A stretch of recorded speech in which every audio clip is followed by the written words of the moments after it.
제가 어느 식당의 벽에 이렇게 달려있는 시 문구를 보게 됐는데요. 바로 이런 내용이에요. 천천히 씹어라, 공손히 먹어라. 봄에서 여름, 가을까지 그 여러 날 비바람 땡볕으로 익혀온 쌀, 곡식, 채소가 아닌가. 그렇게 허겁지겁 삼켜버리면 어느 틈에 고마운 마음이 들겠느냐. 사람이 고마움을 모르면 그게 사람이 아닌 거요. 이 내용이었어요. 그날따라 제가 때를 좀 놓쳐가지고 밥을 좀 늦게 먹게 됐는데 너무 이제 배가 고파서 허겁지겁 막 먹다가 우연히 그 시를 보게 된 거예요. 보다가 참 제가 부끄러웠어요. 야, 우리가 이 밥을 먹는 것이 자연과 또 농사와 하나님께서 이 모든 것들을 베풀어 주신 은혜구나. 이걸 모르고 그냥 막 먹었네요. 여러분, 우리가 음식을 먹으면서도 먼저 이 음식을 주신 하나님께 감사하고 또 이 음식이 만들어지기까지 수고한 농부에게 감사하고 또 이 음식을 맛있게 요리한 분에게 감사한다면 우리의 삶이 참 기쁘고 행복하게 될 줄로 믿습니다. 오늘은 우리가 추수감사주일로 드립니다. 한 해 동안 여러분의 삶에 어떤 감사와 은혜가 있습니까? 우리의 삶을 돌아보면 은혜 아닌 것이 없고 감사 아닌 것이 없어요. 모든 것이 은혜이고 모든 것이 감사인 것입니다. 그것이 비록 어렵고 힘들지라도 그것도 역시 감사라는 거예요. 오늘 말씀은 모든 것이 부족한 상황에서 하박국 선지자가 감사의 고백을 하는 이야기입니다. 지금 이스라엘 나라가 유다 왕 요시야 왕 때 바벨론이 쳐들어옵니다. 그래서 이스라엘 땅이 황폐되고 또 성전이 회파되고 많은 사람들이 포로로 끌려가게 되는 그런 상황이었어요. 사람들의 부르짖는 그 고통의 소리를 이 하박국 선지자가 들으면서 오늘 자신의 창자가 흔들리고 또 그의 입술이 떨리고 뼈가 썩어지고 또 온몸이 떨리는 그 고통의 상황을 겪고 있었던 거죠. 이처럼 하박국 선지자가 자신의 동족인 이스라엘이 하나님의 심판을 받고 이렇게 고통 가운데 있는 이 모습을 보면서 놀랍게도 이 선지자가 하나님 앞에 감사의 고백을 하게 되었다라는 사실입니다. 그러므로 우리도 인생 가운데 여러 가지 고난을 경험하고 만나게 될 것인데 우리가 어떻게 감사하며 살아갈 수 있을 것인지 오늘 또 주시는 말씀을 통해 주님의 음성을 듣고 그렇게 감사로 승리하는 저와 여러분의 삶이 되시기를 주님의 이름으로 축복합니다. 먼저 17절, 18절 말씀 같이 한번 읽어볼까요? 시작. 비록 무화과 나무가 무성하지 못하며 포도나무에 열매가 없으며 감람나무에 소출이 없으며 밭에 먹을 것이 없으며 우리의 양이 없으며 외양간에 소가 없을지라도 나는 여호와로 말미암아 즐거워하며 나의 구원의 하나님으로 말미암아 기뻐하리로다. 아멘. 여러분, 이 하박국 선지자의 이름의 뜻이 참 놀라운 의미를 가지고 있는데요. 포용하는 자, 그런 의미를 가지고 있어요. 그러니까 이름의 의미처럼 정말 사람들을 잘 포용하는 사람. 그래서 선민이든 이방인이든 남녀노소든 어려운 사람이든 그렇게 모든 사람을 포용하는 자다라는 그런 이름을 가지고 있습니다. 사람뿐만 아니라 주어진 환경과 또 주어진 모든 어려움까지도 수용하고 포용하는 그런 자였다는 것을 우리가 알게 돼요. 특히 이 하나님의 심판인 바벨론의 이 침략으로 인해서 농작물과 가축들이 다 없어진 그 폐허 속에서 하나님의 구원을 바라보고 기뻐하였던 거예요. 그러니까 지금 이 상황 자체도 하나님께서 하신 것임을 그가 인정하고 그 상황을 받아들이고 있다라는 것입니다. 우리가 때때로 이런 고난을 겪으면 이런 일이 왜 나한테 일어나나 원망하고 불평할 때가 많아요. 그런데 이 선지자는 이러한 모든 것을 받아들이고 수용하면서 그러면서도 하나님께서 다시 우리를 구원할 것이라는 그 믿음을 가지고 오히려 기뻐했다라고 이야기합니다. 대적자들로 인해서 다 짓밟혀 버리는 무화과 나무가 무성하지 못하고 포도나무에 열매가 없고 또 감람나무에 소출이 없고 밭에 먹을 것이 없고 우리의 양이 없고 또 외양간에 소가 없을지라도 나는 여호와 하나님 그 구원의 하나님으로 말미암아 즐거워하겠다, 기뻐하겠다라고 고백하고 있습니다. 여러분, 바로 믿음의 삶이 이런 삶이에요. 우리의 모든 환경을 초월하고 어떤 상황에서든지 감사할 수 있는 삶이 되어야 한다는 것입니다. 노르웨이에 전해져 내려오는 이런 이야기가 있습니다.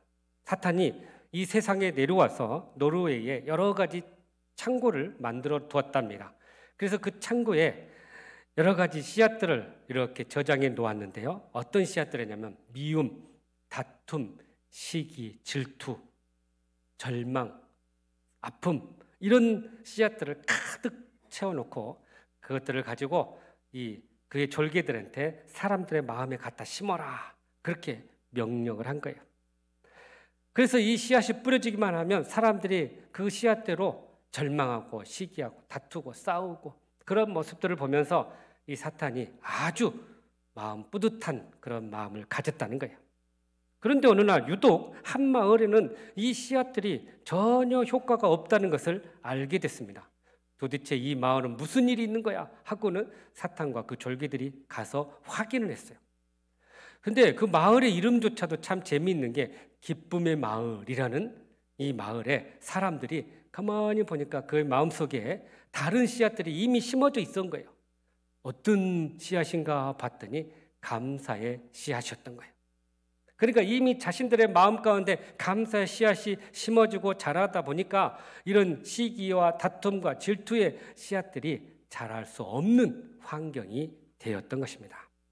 여러분, 우리가 정말 하나님의 은혜로 충만해지고 또 감사의 마음이 충만해지면 아무리 사탄이 우리 마음속에 불행과 고통과 상처를 갖다 주어도 우리는 능히 승리하게 될 줄로 믿습니다.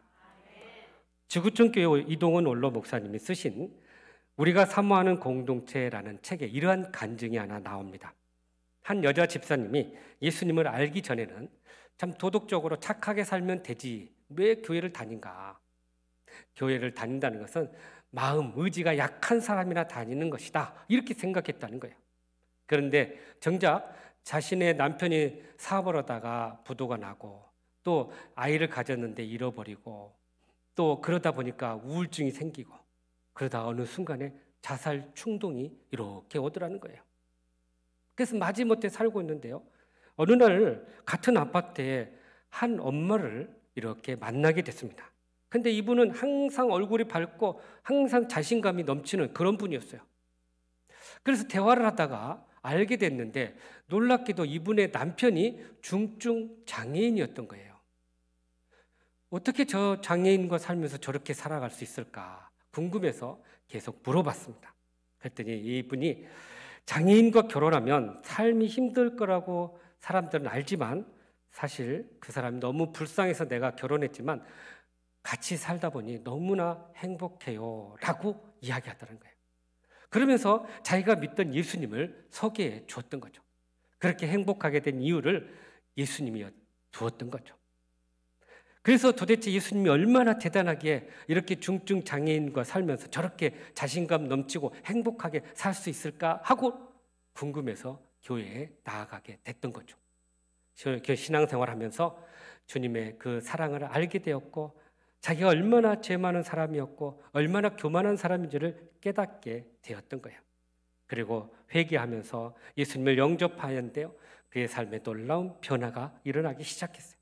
우울증이 사라지고 자살 충동이 없어지고 이제는 더 이상 두려울 것이 없어지고 항상 하나님이 주신 은혜와 기쁨 속에서 살아갈 수 있게 되었다고 합니다. 여러분, 우리가 살아가는데 참 많은 어려움들이 있어요. 그런데 놀랍게도 이 어려움과 고난이 우리가 하나님을 만나게 되고 하나님을 새롭게 체험하게 되는 도구가 되고 계기가 된다라는 사실입니다. 하박국 선지자는 이처럼 아무것도 없는 이 상황 속에서 하나님을 바라보면서 그렇게 즐거워하고 기뻐할 수 있었던 것입니다. 여러분, 이 기쁨의 근거가 어디에 있을까요? 바로 고난 속에서 우리와 함께 하시는 그 하나님을 믿었기 때문이에요. 바로 믿음의 힘이었던 것입니다. 여러분, 우리가 믿음으로 살면 그러한 고난도 우리가 이겨낼 수 있다는 거예요. 우리가 아무리 이렇게 신앙생활하고 말씀을 많이 듣고 예배를 많이 드려도 믿음이 우리 안에 생기지 않고 믿음의 대로 순종하지 않는다면 믿음의 역사가 일어나지 않는 거예요. 그래서 우리는 믿는 대로 행하고 순종할 때 우리의 삶의 기적의 역사가 일어나게 될 줄로 믿습니다. 더 나아가서 우리에게 놀라운 삶의 믿음의 열매들이 맺어지게 될 줄로 믿습니다. 우리가 믿음을 갖고 행하게 되면 우리의 삶 가운데도 하박국 선지자가 누렸던 그 즐거움과 그 기쁨을 소유하게 될 줄로 믿습니다. 여러분, 세상의 돈이나 명예나 쾌락은 잠시 우리에게 기쁨은 줄 수 있지만 그러나 그것은 결코 영원한 것이 아닙니다. 이 영원한 기쁨과 즐거움은 바로 주님으로부터 주어진다라는 사실이에요. 그 기쁨을 누릴 때, 그 기쁨을 소유할 때 우리는 항상 기뻐하며 감사하며 살아가게 되는 것입니다. 그래서 바울 사도가 로마 옥중에서 빌립보 교인에게 이렇게 보낸 편지 내용이 있는데 빌립보서 4장 4절이에요. 시작. 주 안에서 항상 기뻐하라. 내가 다시 말하노니 기뻐하라. 아멘. 그리고 우리가 주 안에 거할 때 어떤 고난과 어려움이 올다 할지라도 우리는 항상 기뻐하면서 그렇게 감사하며 승리하게 될 줄로 믿습니다. 그러므로 우리도 어떤 환난이 다가와도 하박국 선지자처럼 믿음으로 오직 주님만 바라보고 주님 한 분만으로 만족하며 그렇게 주님만으로 즐거워하며 기뻐하는 저와 여러분의 삶이 되시기를 주님의 이름으로 축복합니다. 계속해서 우리 19절 상반절 말씀을 같이 읽어보죠. 시작. 주 여호와는 나의 힘이시다. 아멘. 여러분, 지금 유다가 바벨론 이 대군에 의해서 짓밟히고 그야말로 땅이 황폐화됐어요. 성전은, 그들이 중요하게 여겼던 그 성전은 회파되고 더 이상 예배드릴 장소가 되지 못했어요. 많은 사람들이 포로로 끌려가게 되었어요. 이 상황 속에서 더 이상 희망이 보이지 않는 이 상황 속에서 하박국 선지자가 오늘 뭐라고 고백해요? 이 모든 환난을 이겨낼 수 있는 힘은 오직 주 여호와에게서 나온다라고 고백하고 있는 것입니다. 우리가 고난 가운데서 이겨낼 수 있는 힘은 바로 하나님으로부터 나온다는 이 사실을 우리가 기억해야 돼요. 그럴 때 우리가 하나님을 의지하게 되고 더 믿음의 자리로 나아가게 될 줄로 믿습니다. 우리가 가끔 어려울 때 주님 아무런 도움도 안 되시는데 우리가 어떻게 힘이 납니까? 라고 반문하는 분도 계십니다. 그러나 여러분, 꼭 기억할 것은 우리가 인생을 살면서 우리의 힘으로 되는 것이 그렇게 많지가 않아요. 우리의 힘으로 산다고 하지만 사실은 하나님의 도움이 없이, 하나님의 은혜가 없이는 우리는 한순간도 살아갈 수 없는 존재라는 것입니다. 하나님께서 우리를 지켜주시고 보호해 주시고 인도해 주셔야만이 우리는 모든 환난 가운데서 이겨내게 된다는 것입니다. 그래서 이스라엘 백성들이 애굽에서 430년 동안 종살이 하다가 하나님의 은혜로 해방이 됐어요. 그런데 그들 앞에 이렇게 가니까 홍해가 가로막혀 있죠. 뒤로는 애굽의 군사들이 따라오고 있죠. 옆은 다 사막이에요. 도대체 피할 수 없는 이 상황 속에서 그들이 하나님을 바라봤을 때 하나님께서 어떻게 역사하신지 우리가 알게 됩니다. 모세가 이렇게 선언했죠. 출애굽기 14장 14절 한번 보세요. 시작. 여호와께서 너희를 위하여 싸우시리니 너희는 가만히 있을지니라. 아멘. 하나님께서 싸우신다는 거예요. 너희가 가서 싸우라 하지 않고요. 하나님께서 다 싸우신다. 믿음으로 바라보라. 잠잠히 있으라 라고 말씀하고 있는 것입니다. 여러분, 우리가 싸우는 것이 아니에요. 우리가 이 어려움을 이겨내는 것이 아니에요. 하나님의 힘으로, 하나님의 도움으로 이 어려움을 이겨내야 한다는 것입니다. 이스라엘 백성들이 애굽의 왕의 군대를 싸워 이겨낸 것이 아니었고 만왕의 왕, 만주의 주 되신 하나님께서 직접 싸우셨고 그들을 승리케 해 주셨던 거예요. 이것이 바로 복음입니다. 이 복음이 이스라엘 역사에 내내 흐르고 있어요. 그래서 그들이 가나안 정복 전쟁에서도 함께했고 또 사사시대에도 그랬고 왕정시대에도 그랬고 심지어 그들이 멸망한 포로기 이후에도 그들이 함께, 하나님은 그들과 함께 하셨던 것입니다. 바로 이 복음이 구약을 관통하고 있고 신약에 이어져서 계속해서 이 복음의 역사가 우리를 통해 이렇게 전해져 내려온 거예요. 그 핵심은 바로 하나님이 하셨다. 우리의 힘이 아니었다는 것입니다. 어느 교회 목사님 사모님이 병원에서 위암 판정을 받게 됐어요. 너무나 충격스러웠어요. 말도 안 나오고 먹을 것도 다 이제 멀리 해버리고. 그도 그럴 것이 한창 나이에 이러한 일에 경험하게 됐으니 너무나 힘들었어요. 가만히 생각해 보니까 이 모든 원인이 개척교회 시절에 참 그렇게 힘들게 고생했던 것이 아마 원인이 되지 않았나 그런 생각이 들었던 거예요. 그렇게 되니까 이 남편이 미워졌고 이 남편 잘못 만나서 내가 이렇게 사는갑다, 이렇게 죽은갑다 그런 마음이 들었다는 거예요. 그러니까 이제 더 나아가서 그 남편을 불렀던 하나님을 원망하게 되었다고 합니다. 그러던 어느 날 이 목사님이 자기 학교의 신학교 교수님을 만나게 됐는데요. 그 교수님이 도대체 얼굴이 왜 이렇게 어두운가 하고 물었더니 사실 자초지경을 이야기했답니다. 그랬더니 교수님이 한 가지 아주 중요한 처방을 해줬어요. 오늘 가서 노트 한 권을 사가지고 아내에게 주고 그 노트에 감사한 일만 적어보라고 하소 그래요. 그래서 노트를 가지고 연필과 함께 아내에게 이 내용을 그대로 알려줬어요. 그랬더니 처음 반응이 아니 내가 이렇게 어려운 상황에 무슨 감사할 일이 있다고 이런 것을 나한테 주어 이렇게 반항을 한 거죠.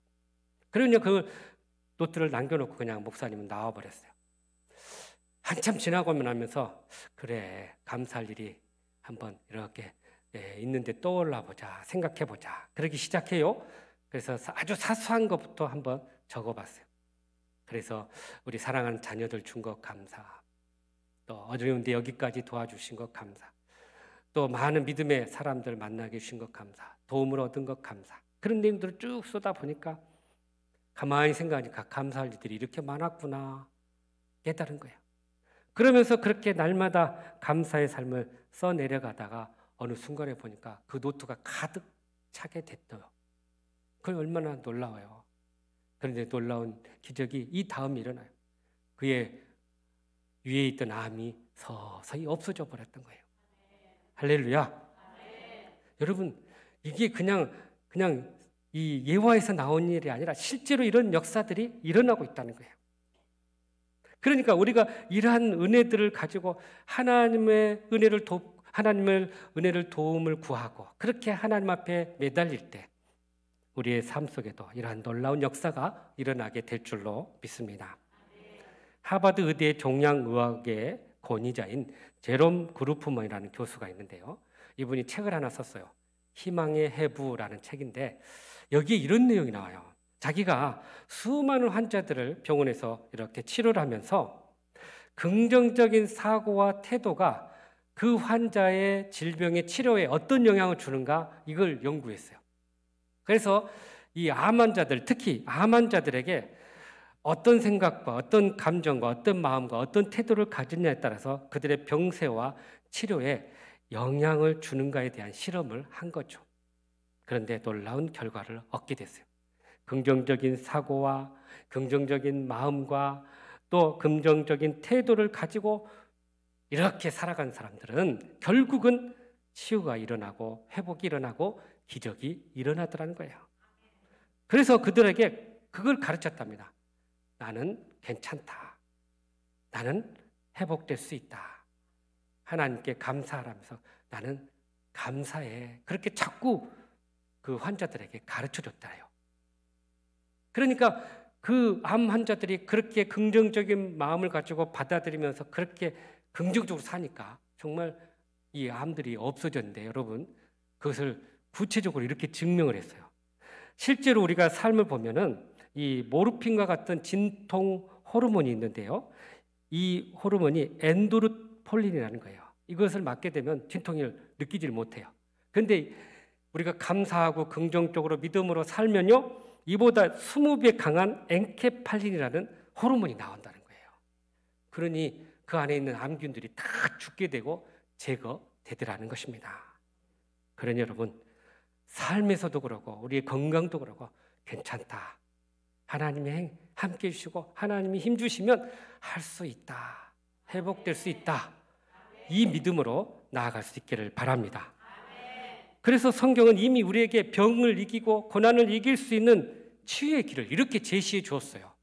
다만 우리가 얼마나 믿고 긍정적인 마음으로 나아가냐에 따라서 우리의 놀라운 변화의 역사, 기적의 역사가 우리의 삶 가운데 일어나게 될 줄로 믿습니다.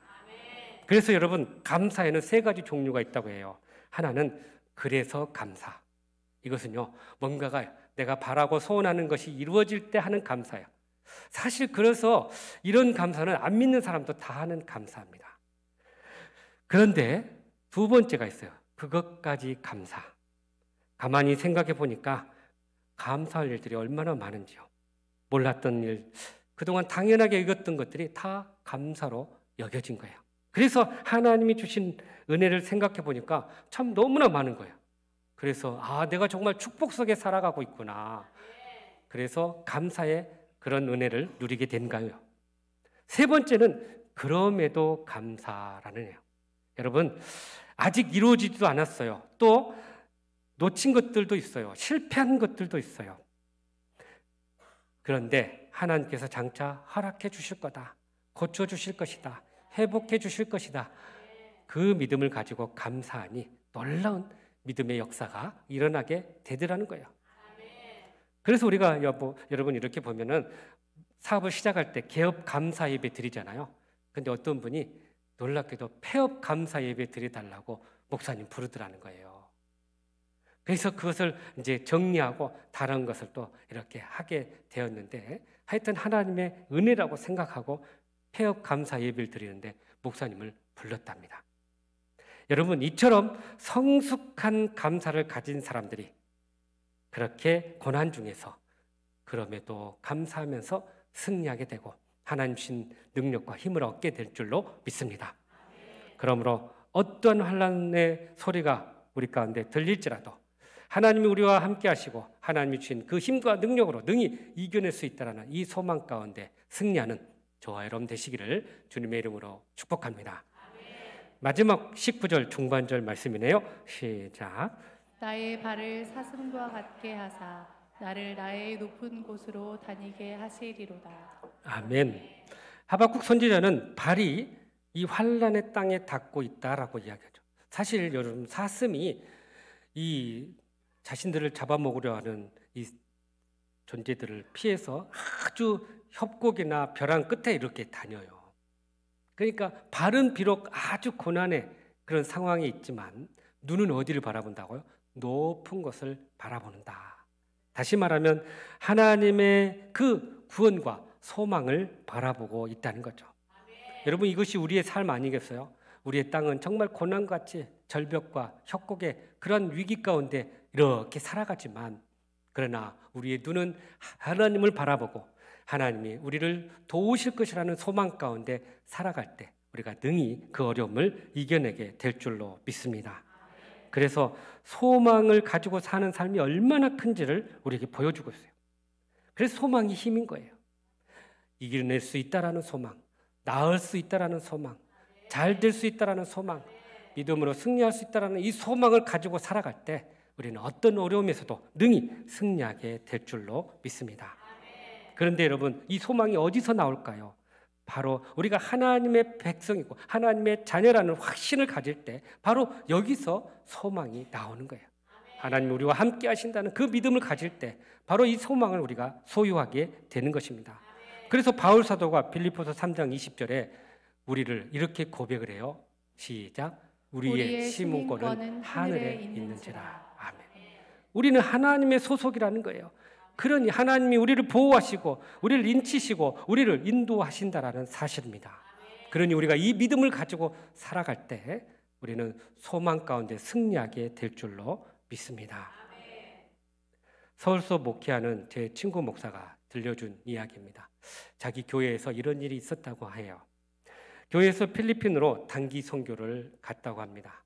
장년들 또 청년들, 그중에는 중고등부 학생들도 있었다고 합니다.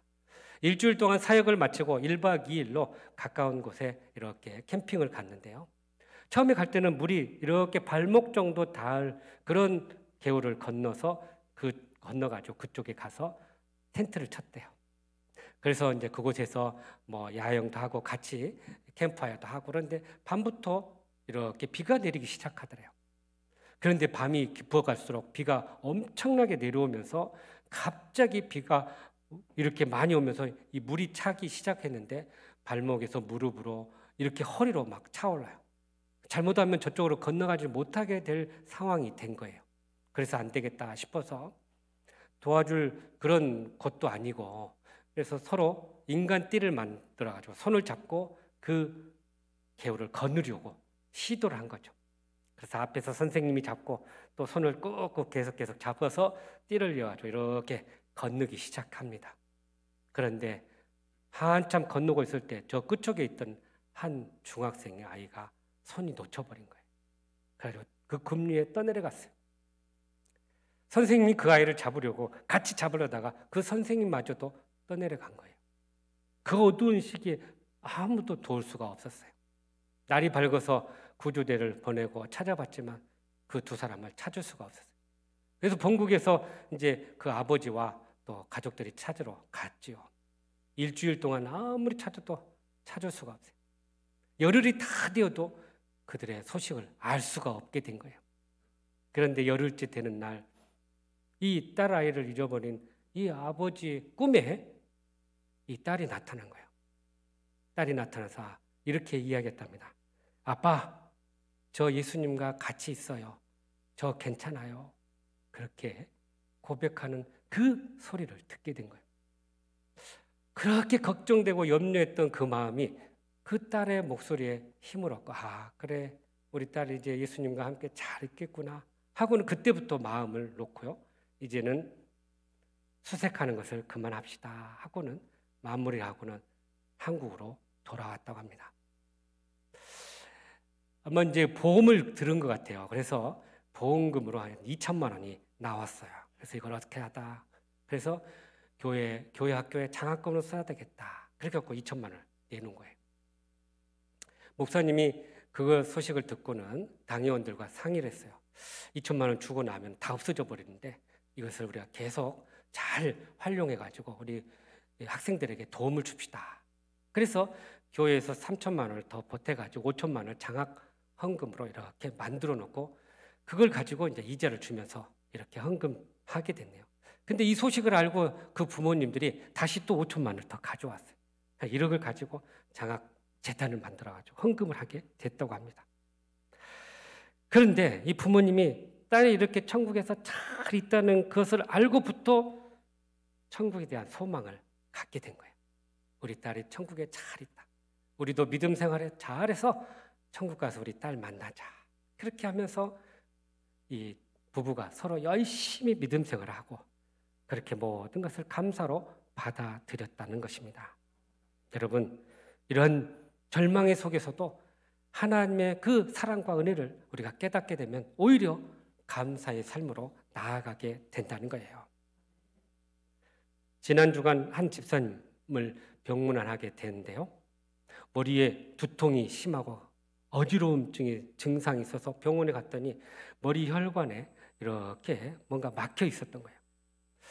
다행히 하나님 은혜로 수술은 하지 않고 약물로 치료를 하게 돼서 이제 제가 갔더니 재활 훈련을 하고 계셨어요. 평소에 이 집사님 참 너무나 바쁘게 사신 분이었어요. 그러니까 참 이렇게 보기도 어려웠는데 이렇게 가서 보니까는 참 자기가 이렇게 살아있고 다시 회복할 수 있었다는 것이 하나님의 은혜라는 거예요. 그러면서 밝은 얼굴로 하나님께 감사하면서 그 어려움을 이렇게 재활훈련을 잘 이겨내고 있었어요. 한참 이렇게 대화 중에 테이블에 핸드폰을 놓고 이렇게 대화를 하는데 핸드폰에서 이렇게 벨이 울려요. 그래서 저도 대화하다가 우연찮게 그 핸드폰을 보게 됐는데 핸드폰에 이렇게 뜬 거기에 보통은 이제 전화한 사람의 번호나 이름이 뜨잖아요. 그런데 거기에 어떤 게 떴냐면 하늘이라는 이름이 뜬 거죠.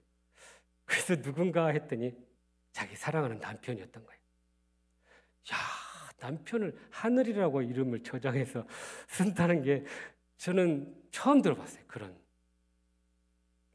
언젠가 우리 교회에 목사님 자기 사모님 이름을 이렇게 적어놓은 걸 보니까는 슈퍼갑이라고 적어가지고 제가 한참 웃은 적이 있는데, 남편을 하늘이라고 이렇게 적어놓고 쓴다는 게 대단하다. 그러니까 남편에 대한 그 사랑과 감사의 마음을 가지고 있더라고요. 그러면서 남편을 천사라고 표현하더라고요. 야, 남편에 대해서 이렇게 정말 존중하고 사랑하는 마음을 가지고 있구나. 거기서 참 제가 참 큰 힘을 얻고 위로를 얻었는데요. 여러분, 우리가 이 땅에서 살다 보면은 참 많은 어려움과 시험들을 만나게 돼요. 그럴 때마다 우리가 꼭 기억할 것은, 하나님께서 이 고난을 통해서 우리를 더 강건하고 또 더 능력 있는 삶으로 세우시는구나. 그것을 우리가 알게 됩니다. 그래서 우리는 항상 소망 가운데, 고난이 있다 할지라도 소망 가운데 믿음을 가지고 그렇게 나아갈 때 우리는 감사하며 승리하게 될 줄로 믿습니다. 사랑하는 성도 여러분, 환난 가운데 감사하기를 원하십니까? 그렇다면 오늘 주신 말씀처럼 먼저 환난 가운데 우리를 구원해 주시고 또 우리를 믿음으로 세워주시는 그 하나님을 바라보고 감사할 수 있기를 간절히 바랍니다. 또한 환난 가운데 우리의 힘이 되어주시고 우리를 승리케 해주실 그 하나님을 우리가 감사할 수 있기를 간절히 바랍니다. 나아가서 어떤 상황에서도 소망 가운데 하나님께서 이루어 주실 것을 미리 바라고 소망하며 감사할 수 있기를 간절히 바랍니다. 그리하여 그럼에도 불구하고 감사로 승리하는 저와 여러분의 삶이 되시기를 주님의 이름으로 축복합니다. 기도하겠습니다. 사랑과 은혜가 풍성하신 하나님, 삶에 참으로 여러 가지 어려움과 고난이 있다 할지라도 우리가 늘 하나님의 그 은혜를 소망 가운데 우리가 살아갈 때 그럼에도 불구하고 감사하며 승리하는 우리 모두가 되게 하여 주시옵소서. 예수님의 이름으로 기도하옵나이다. 아멘.